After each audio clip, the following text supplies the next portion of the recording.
Hello friends, നമ്മുടെ high school വിദ്യാർത്ഥികൾക്ക് എപ്പോഴും ചോദിക്കുന്ന ഒരു ക്വസ്റ്റ്യനാണ് ആസ്വാദനക്കുറിപ്പ്, ഉപന്യാസം എന്നിവ. അപ്പോൾ ഇന്ന് നമ്മൾ നോക്കുന്നത് ഉപന്യാസം എങ്ങനെ എഴുതാമെന്നാണ്. അപ്പം നിങ്ങൾക്കൊരിക്കലും ഉപന്യാസവും ആസ്വാദനക്കുറിപ്പും തമ്മിൽ തിരിഞ്ഞു പോകരുത്. പിന്നെ മുഖപ്രസംഗവും, ഈ മുഖപ്രസംഗവും പ്രസംഗവും പ്രഭാഷണവും ഒക്കെ തമ്മിൽ എല്ലാവർക്കും തിരിഞ്ഞു പോകാറുണ്ട്. അതൊന്നും തിരിയരുത്. നമുക്ക് ആദ്യം ഉപന്യാസത്തിന് നോക്കാം. ഇനി ബാക്കിയുള്ള വീഡിയോസിലായിട്ട് ഞാൻ മറ്റുള്ളതിനെ ഇടുന്നതായിരിക്കും. ഓക്കെ. അപ്പോൾ നമ്മൾ ഒരു ഉപന്യാസം എഴുതുമ്പോൾ എപ്പോഴും നമുക്ക് ഒരു തലക്കെട്ട് അത് വേണം. തലക്കെട്ടില്ലെങ്കിൽ നമുക്കൊരു ഉപന്യാസം ശരിയാക്കാൻ കുറച്ച് ബുദ്ധിമുട്ടാണ്. നമുക്ക് ഒരു അരമാർക്ക് തലക്കെട്ടിൽ തന്നെ കിട്ടും.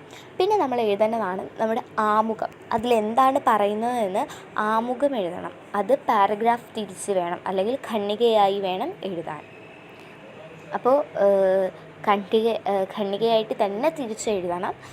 എന്നാൽ നമുക്ക് കുറച്ചുകൂടി നമ്മൾ ഇച്ചിരി കൂടി ഇൻക്ലൂഡ് ചെയ്ത് എഴുതിയില്ലെങ്കിലും എന്ന് പറഞ്ഞ് എഴുതരുതെന്നല്ല, നമ്മൾ കുറച്ചേ എഴുതിയിട്ടുള്ളെങ്കിലും നമ്മളിങ്ങനെ പാരഗ്രാഫ് തിരിച്ചെഴുതുന്ന കാണുമ്പോൾ നമ്മൾ അത് നോക്കുന്ന ടീച്ചേഴ്സാണെങ്കിൽ ഭയങ്കര ഇമ്പ്രസ്ഡ് ആവും. ഇത്രയും എഴുതിയിട്ടുണ്ട്, അപ്പോൾ ഒരു ഇച്ചിരി കൂടുതൽ മാർക്കെങ്കിലും കൊടുത്തേക്കാൻ കുട്ടിക്ക് എന്ന് പറഞ്ഞാൽ മിസ്സുമാർ മാർക്കിടും.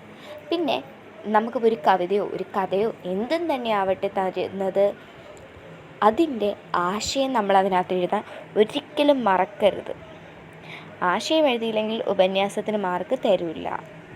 മിസ്സ് പറഞ്ഞു എന്തുവാ ആമുഖം എഴുതിയാൽ മതി അന്നേരം മാർക്ക് തരുമെന്ന്. ഒരിക്കലും അങ്ങനെയല്ല. ആശയം എഴുതിയില്ലേ മാർക്ക് കിട്ടൂല മക്കളെ. പിന്നെ നമുക്ക് ലാസ്റ്റ് ഒന്ന് കൺക്ലൂഡ് ചെയ്ത് നിർത്തണം.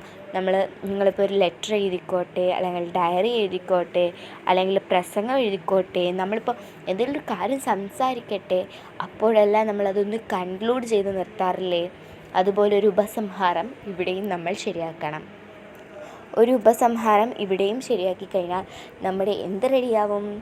ഉപന്യാസം റെഡിയാവും. ഞാൻ മുന്നേ പറഞ്ഞ കണക്ക് ആരും മറന്നു പോകരുത് ഉപന്യാസവും ആസ്വാദനക്കുറിപ്പും തമ്മിൽ.